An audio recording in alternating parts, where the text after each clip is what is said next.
ఓం శ్రీమాత్రే నమః. Welcome to my channel. ఈరోజు చవితి. ఈరోజు నాగుల చవితి. పుట్ట వద్దకు వెళ్ళి సుబ్రహ్మణ్య స్వామి వారిని పూజించుట వంశవృద్ధికరము. 4వ అధ్యాయము దీపారాధన మహత్యము. జనక మహారాజా నదీ స్నానము యొక్క మహత్యము విన్న తర్వాత వశిష్ఠుల వారు చూచి, ఓ మహాత్మా, అమృతము వంటి మీ పలుకులు వింటుంటే ఎంతో పరవశత్వం కలుగుతుంది. ఎంత విన్నప్పటికీ తనివి తీరడం లేదు. కార్తీక మాసంలో ఏ ఏ దేవతలను ఉద్దేశించి వ్రతము చేయాలో నాయందు దయతో చెప్పమని కోరుతున్నాను. నాకు కార్తీక మాస ప్రభావం వివరించమని ప్రార్థించాడు. వశిష్ఠుల వారు ఆ మహారాజు కోరిక విని కార్తీక మాస మహత్యమును వివరించసాగారు. మహారాజా, సకల పుణ్యాల్ని ప్రసాదించే కార్తీక మాస ప్రభావం గురించి చెప్తాను, సావధానంగా విను. ఈ కథను వినుట వలన సకల పాపాలు పోతాయి, సకల పుణ్యాలు ప్రాప్తిస్తాయి. కార్తీక మాసంలో సాయంకాలం శివాలయంలో ఈశ్వర ప్రీతి కొరకు దీపారాధన చేస్తే అన్ని పుణ్యాలు ప్రాప్తిస్తాయి. గోపుర ద్వారంబున గాని లింగాగ్రమున గాని ఆవు నేతితో దీపారాధన చేసిన వారు పుణ్యరాశులై అన్ని ధర్మాలు తెలిసిన వారును ధర్మాత్ములు అవుతారు. ఆవు నేయిని ఉపయోగించే శక్తి లేని వారు నువ్వుల నూనెతో గాని చివరకు ఇప్ప నూనెతో గాని నారింజ నూనెతో గాని ఈశ్వరునకు దీపారాధన చేయవచ్చును. వీటిలో ఏదీ దొరకనప్పుడు ఆముదం నూనెతోనైనా దీపారాధన చేయవచ్చు. ఈ వ్రతం పుణ్యం కొరకు గాని ఆర్భాటం కొరకు గాని ఏదైనా ఫలితాన్ని ఆశించి గాని పేరు ప్రఖ్యాతల కొరకు గాని ఏ విధమైనా సరే తెలిసి చేసినా తెలియక చేసినా దీపారాధన మహిమ పొందగలుగుతారు. దీనికి చక్కని ఒక కథ ఉంది, చెబుతాను విను అంటూ ఈ విధంగా చెప్పడం మొదలుపెట్టారు. పూర్వకాలంలో పాంచాల దేశాన్ని పరిపాలించే ఒక మహారాజు అష్టభోగాలు అనుభవిస్తున్నాడు. సంపదలో కుబేరునికి మించిపోయాడు. అతనికి ఎంత సంపద ఉన్నప్పటికీ సంతానం లేకపోవడం వలన మనశ్శాంతి లేకపోయింది. బిడ్డలు లేని వారికి సద్గతులు కలగవనే నమ్మకం వలన సంతానం పొందాలనే అనేక వ్రతాలు దానాలు చేశాడు. వరకు గోదావరి నదీ తీరం చేరుకొని అక్కడ తపస్సు చేయడం మొదలుపెట్టాడు.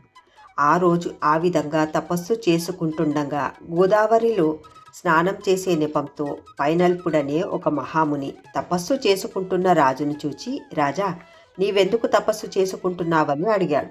రాజు సత్యవ్రతుడై పైనల్ప మహామునికి నమస్కరించి తన తపో కారణాన్ని వివరించాడు. అది విన్న మహాముని దయగలవాడై, మహారాజా, కార్తీక మాసంలో స్నాన జప దానములను చేయి. కాలం శివాలయంలో దీపారాధన చేసినట్లయితే నీకు తప్పక సంతానం కలుగుతుంది అని దీవించి వెళ్ళిపోయాడు.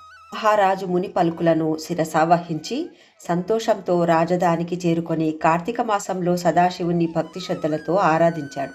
నిత్య దీపారాధన గావించాడు. ఆ మహత్యము వలన పట్టపురాణి గర్భవతి అయింది. శుభలగ్నంలో పుత్రోదయం అయ్యింది.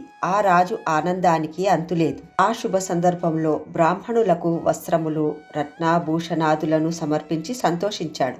తన బిడ్డకు శత్రుజిత్తు అని నామకరణం చేశాడు. శత్రుజిత్తు శుక్లపక్ష చంద్రుని వలె దినదినాభివృద్ధి చెందుతూ రూపలావణ్యాలు గల శూరుడయ్యాడు. యుక్త వయసు వచ్చిన తర్వాత ధనమదంతో గురువుల్ని పెద్దల్ని ద్వేషించేవాడయ్యాడు. జాతి సంకరాన్ని ప్రోత్సహించేవాడుగా అయ్యాడు. ఆ పురంలోనే ఒక బ్రాహ్మణుని భార్య ఉండేది. ఆమెను ఒకరోజు రాజకుమారుడు చూశాడు. ఆమె అందానికి ముగ్ధుడై ఆమె పొందు కోరాడు. ఆమె కూడా రాజకుమారుని అందచందాలకు ముగ్ధురాలైంది. అతని కోరిక కాదనలేకపోయింది. ఇద్దరూ ఒక రహస్య స్థావరాన్ని ఏర్పరచుకున్నారు. ఆ బ్రాహ్మణ స్త్రీ రాత్రి వేళ తన భర్త నిద్రపోయిన తర్వాత రాజగృహానికి పోయి రాజకుమారునితో సంతోషముగా గడిపి భర్త మేలుకునే ముందే ఇంటికి చేరుకునేది. ఈ విధంగా కొంతకాలము జరిగినది. బ్రాహ్మణ స్త్రీ చెడు ప్రవర్తన అందరికీ తెలిసింది. ఆమె ప్రవర్తనను భర్త కూడా అనుమానించాడు.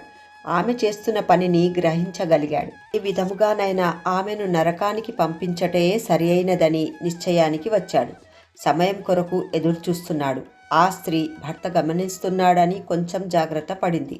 ఇంతలో కార్తీక పౌర్ణమి వచ్చింది. ఆ రోజున ఆ బ్రాహ్మణ స్త్రీ శివాలయంలో దీపారాధన చేయాలని వెళ్ళింది. అదే సమయానికి రాజకుమారుడు శివాలయానికి వచ్చాడు. వాళ్ళిద్దరూ మళ్ళీ శివాలయంలో కలుసుకోవాలని నిశ్చయించుకున్న పిదప ఆమె తన చీర కొంగు చింపి వత్తి చేసి ఆముదం వేసి ఆ శివునికి దీపారాధన చేసి రాజకుమారునికి సైగ చేసి ఇంటికి వెళ్ళిపోయింది. రాజకుమారుడు తన కొరకే శివాలయంలో వేచి ఉంటాడు కాబట్టి భర్త ఎప్పుడు నిద్రపోతాడు అని ఎదురు చూస్తూ ఉంది. అవమానంతోనూ అనుమానంతోనూ కృషించిపోతున్న ఆమె భర్త ఆమెలోని కంగారును గమనించి నిద్ర ముంచుకొస్తున్నట్లు నటిస్తూ దొంగ నిద్రపోయాడు. ఆమె తన భర్త నిద్రించినట్లు నమ్మకం కుదిరిన తర్వాత రహస్యంగా శివాలయం వద్దకు వెళ్ళింది. దీపపు ప్రమిద నిండుగా ఆముదం పోసి ఆ వత్తి పెద్దదిగా చేసి దీపాన్ని ప్రజ్వలితం చేసింది. ఆ వెలుగులోనే రాజకుమారునితో ఆనందాబ్దిలో మునిగిపోయింది. ఆమె వెంబడి రహస్యంగా వచ్చిన ఆమె భర్త మెల్లగా తలుపులు వేసి కత్తితో భార్యను పొడిచి వెంటనే రాజకుమారుణ్ణి కూడా హత్య చేశాడు. రాజకుమారుడు కోపంతో ఆ బ్రాహ్మణుని చంపివేశాడు. ఈ విధంగా ముగ్గురు ఒకేసారి కార్తీక పౌర్ణమి సోమవారం నాడు చనిపోయారు. ఈ ముగ్గురి ప్రాణాలు తీసుకొని పోవటానికి యమలోకం నుండి యమభటులు పాశాయుధాలు పట్టుకొని వచ్చారు. శివలోకం నుండి శివకింకరులు వచ్చారు. శివదూతలు రాజకుమారుని బ్రాహ్మణుని భార్యను విమానం మీదికి కైలాసం తీసుకొని పోయారు. భయంకర ఆకారాలలో ఉన్న యమభటులు ఆ బ్రాహ్మణుని కాళ్ళు చేతులు కట్టి యమలోకం తీసుకొని వెళ్తున్నారు. ఇప్పుడు ఆ బ్రాహ్మణుడు భటులను చూచి, ఓ యమభటులారా, ఏమిటి ఈ అన్యాయం? మీరు పొరబడి ఉంటారు. రాజపుత్రుడు నా భార్య పాపాత్మురాలు. అలాంటి వారు విమానం మీద కైలాసం పోవటమేమిటి? సదాచార సంపన్నుడైన నన్ను మీరు ఎందుకు తీసుకువెళ్తున్నారు? నాకు చెప్పండి, నేను ఏం పాపం చేశాను? చెడ్డవాళ్లకు గౌరవం, మంచి వాళ్లకు శిక్ష కలుగుట కారణమేమిటి అని బ్రాహ్మణుడు అడిగాడు.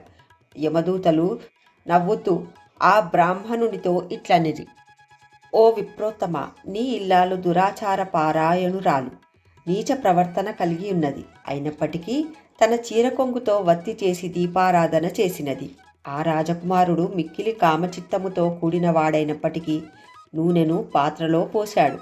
నూనె కార్తీక ప్రభావం వలన వారిరువురి పాపాలు నశించిపోయాయి. కార్తీక సోమవారం అజ్ఞానంతో అయినా దీపారాధన చేసినవాడు యోగేంద్రుడు అవుతాడు అని వాళ్ళు చెప్పిరి. శివలోకం పోతూ ఉన్న రాజకుమారుడు వారి మాటలు విని జాలితో కార్తీక సోమవారమున తాను పెట్టిన దీపపు పాత్ర ప్రభావం ఆ బ్రాహ్మణునకు దారపోసెను. దాని వలన ఆ బ్రాహ్మణుడు యమలోకము నుండి తప్పించుకొని తనును విమానము ఎక్కి కైలాసము వెళ్ళిపోయాడు. అందువలన కార్తీక మాసంలో తప్పకుండా దీపారాధన చేయవలెను. కార్తీక మాసమంతా శివాలయంలో గాని విష్ణు ఆలయంలో గాని దీపములుంచి ఆరాధన చేస్తే వారికి దివ్య జ్ఞానం కలుగుతుంది. పునర్జన్మరహితమైన పరమపదం కలుగుతుంది. కార్తీక మాసంలో ఏ స్త్రీ గాని పురుషుడు గాని తన శక్తి కొలది శివకేశవుల ప్రీతి కొరకై దీపారాధన చేయటం వలన పాపాలు పోతాయి. జనక మహారాజా, నీవును కార్తీక మాసంలో ఈశ్వర ఆలయానికి తోరణాలు కట్టించుము. నీకు అన్ని పాపములు తొలగిపోతాయి. అంతేకాక ముక్తి కూడా లభిస్తుందని వశిష్ఠుల వారు జనక మహారాజునకు వివరించారు. ఇది స్కందపురాణ అంతర్గత కార్తీక మహత్యమందలి 4వ అధ్యాయం సంపూర్ణం. తిరిగి రేపటి అధ్యాయంలో కలుసుకుందాం.